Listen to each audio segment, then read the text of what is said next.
भक्तगणों, श्रीमद्देवी भागवत 14 स्कंद में आज आपको वसुदेव और देवकी की पूर्व जन्म की कथा की कहानी कहूंगा। आप ध्यान पर सुने। ब्याजी बोले, राजन, भगवान विष्णु के विभिन्न अवतार ग्रहण करने तथा ऐसी प्रकार सभी देवताओं के भी अंशावतार ग्रहण करने के बहुत से कारण हैं। अब वसुदेव, देवकी तथा रोहिणी के अवतारों का कारण यथार्थ रूप से सुनिए। एक बार महर्षि कश्यप यज्ञ कार्य के लिए वरुण देव की गौ ले आए। यज्ञ कार्य की समाप्ति के पश्चात वरुण देव ने बहुत याचना करने पर भी उन्होंने वह उत्तम धेनु वापस नहीं दी। तब सा उदास मन वाले वरुण देव ने जगत के स्वामी ब्रह्मा के पास जाकर उन्हें प्रणाम करके विनम्रता पूर्वक उनसे अपना दुख कहा। हे महाभाग, मैं क्या करूं? वह अभिमानी कश्यप मेरी गाय नहीं लौटा रहा है, अतः मैंने उससे सांप दे दिया कि मानव योनि में जन्म लेकर तुम गो बालक हो जाओ और तुम्हारी दोनों भार्याएं भी मानव योनि में उत्पन्न होकर अत्यधिक दुखी रहे। मेरी गाय की बछड़ी माता से वियुक्त होकर अति दुखित हैं और रो रही हैं, अतः पृथ्वी लोक में जन्म लेने पर यह अदिति भी मृत वत्सा होगी। इससे कारागार में रहना पड़ेगा, उससे महान कष्ट भोगना होगा। ब्याजी बोले, ही जल जंतु के स्वामी वरुण का यह वचन सुनकर प्रजापति ब्रह्मा ने मुनि कश्यप को वहां बुलाकर उनसे कहा, हे महाभाग, आपने लोकपाल वरुण की गायों का हरण क्यों किया और फिर आपने उन्हें लौटाया भी नहीं? आप ऐसा अन्याय क्यों कर रहे हैं? हे महाभाग, न्याय को जानते हुए भी आपने दूसरे के धन का हरण किया। हे महामते, आप तो सर्वज्ञ हैं, तो फिर आपने यह अन्याय क्यों किया? आहो, लोभ की ऐसी महिमा है कि वह महान से महान लोगों को भी नहीं छोड़ता। लोभ तो निश्चय ही पापों की खान, नरक की प्राप्ति कराने वाला और सर्वत्र अनुचित है। महर्षि कश्यप भी उस लोभ का परित्याग कर सकने में समर्थ नहीं हुए, तो मैं क्या कर सकता हूं? अतः मैंने यही निष्कर्ष निकाला कि लोभ सदा से सबसे प्रबल है। शांत स्वभाव वाले जितेंद्र प्रतिग्रह से प्राण सुख तथा वानप्रस्थ आश्रम स्वीकार किए हुए वे मुनि लोग धन्य हैं जिन्होंने लोभ पर विजय प्राप्त कर ली है। संसार में लोभ से बढ़कर अपवित्र और निंदित अन्य कोई चीज नहीं है। यह सबसे बलवान शत्रु है। महर्षि कश्यप भी इसी नीच लोभ से स्नेह करने के कारण दुराचार में लिप्त हो गए। अतः मर्यादा की रक्षा के लिए ब्रह्मा जी ने भी अपने परम पीर पुत्र मुनिश्रेष्ठ कश्यप को सांप दे दिया कि तुम अपने अंश से पृथ्वी पर यदुवंश में जन्म लेकर वहां अपनी दोनों पत्नियों के साथ गोपालन का कार्य करोगे। ब्याजी बोले, इस प्रकार अंश अवतार लेने तथा पृथ्वी का बोझ उतारने के लिए वरुण देव तथा ब्रह्मा जी ने उन महर्षि कश्यप को सांप दे दिया। उधर कश्यप की भार्या दीदी ने भी अत्यधिक शोक संतप्त होकर अदिति को सांप दे दिया कि कर्म से तुम्हारे सातों पुत्र उत्पन्न होते ही मृत्यु को प्राप्त हो जाए।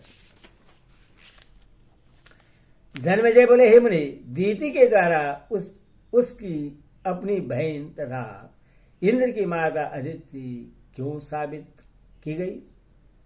हे मुनिवर, आप दीति के शोक तथा उसके द्वारा प्रदत्त शाप का कारण मुझे बतलाई। सूति बोले, परिचित पुत्र राजा जन्मेजय की पूछने पर सत्यवती पुत्र ब्याज पूर्ण सावधान होकर राजा को सांप का कारण बताने लगे। ब्याजी बोले, राजन, दक्ष प्रजापति की दीति और अदिति नामक दो सुंदर कन्याएं थी। दोनों ही कश्यप मुनि की प्रिय और गौरवशालिनी पत्नियां बनी। जब अदिति ने अत्यंत तेजस्वी पुत्र इंद्र हुए, तब वैसे ही ओजस्वी पुत्र के लिए दीति ने भी मन में इच्छा जागृत की। उस समय सुंदरी दीति ने कश्यप जी से प्रार्थना की, हे मानव, इंद्र के ही समान बलशाली वीर धर्मात्मा तथा परम शक्ति संपन्न पुत्र मुझे भी देने की कृपा करें। तब मुनि कश्यप ने उनसे कहा, प्रिय, धैर्य धारण करो। मेरे द्वारा बताए गए व्रत को पूर्ण करने के अनंतर इंद्र के समान पुत्र तुम्हें अवश्य प्राप्त होगा। कश्यप मुनि की बात स्वीकार करके दीदी उस उत्तम व्रत के पालन में तत्पर हो गई। उनके ओज से सुंदर गर्भ धारण करती हुई वह सुंदरी दीदी पयोव्रत में स्थित होकर भूमि पर सोती थी और पतिव्रता का सदा ध्यान रखती थी। इस प्रकार कर्मशः जब वह महान तेजस्वी गर्भ पूर्ण हो गया, तब शुभ्र ज्योति युक्त तथा दीप्तिमान अंगों वाली दीदी को देखकर अदिति दुखित हुई। उसने अपने मन में सोचा, यदि दीदी के गर्भ में इंद्र तुल्य महाबली पुत्र उत्पन्न होगा तो निश्चय ही मेरा पुत्र निस्तेज हो जाएगा। इस प्रकार चिंता करते हुए माननीय अदिति ने अपने पुत्र इंद्र से कहा, प्रिय पुत्र, इस समय दीदी के गर्भ में तुम्हारा अत्यंत पराक्रमशाली शत्रु विद्यमान है।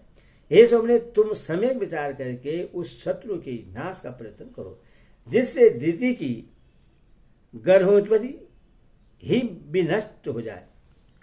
मुझसे सपथिक भाव रखने वाली उस सुंदरी दीदी को देखकर सुख का नाश कर देने वाली चिंता मेरे मन को सताने लगती है।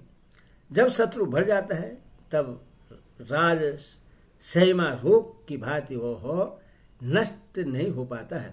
इसलिए बुद्धिमान मनुष्य का कर्तव्य है कि वह ऐसे शत्रु को अंकुरित होते ही नष्ट कर डाले। हे देवेंद्र, दीदी का वह गर्भ मेरे हृदय में लोहे की कील के समान चुभ रहा है, अथवा जिस किसी भी उपाय से तुम उसे नष्ट कर दो। हे मावा, यदि तुम मेरा हित करना चाहते हो तो साम दान आदि के बल से दीदी के गर्भ से शिशु का संहार कर डालो। ब्याज बोले, हे राजन, तब अपनी माता की वाणी सुनकर देवराज इंद्र मन ही मन उपाय सोचकर अपनी विमाता दीदी के पास गए। उस पार्वती इंद्र ने विनय पूर्वक दीदी के चरणों में प्रणाम किया और ऊपर से मधुर किंतु भीतर से विष भरी वाणी में विनम्रता पूर्वक उससे कहा। इंद्र बोले, हे माता, आप व्रतपरायण हैं और अत्यंत दुर्बल और कृशकाय हो गए हैं, अथवा मैं आपकी सेवा करने के लिए आया हूं। मुझे बतलाइए मैं क्या करूं। हे पतिवर्ते, मैं आपके चरण दबाऊंगा, क्योंकि बड़ों की सेवा से मनुष्य पूर्णतः अक्षय गति प्राप्त कर लेता है। मैं शपथपूर्वक कहता हूं कि मेरे लिए माता अदिति तथा आप में कुछ भी भेद नहीं है। ऐसा कहकर इंद्र उनके दोनों चरण पकड़कर दबाने लगे। पास सौहान का सुख पाकर सुंदर नेत्र वाली उस दीदी को नींद आने लगी। वह परम सती दीदी थकी हुई थी, व्रत के कारण दुर्बल हो गई थी और उससे इंद्र विश्वास अतः वह सो गई।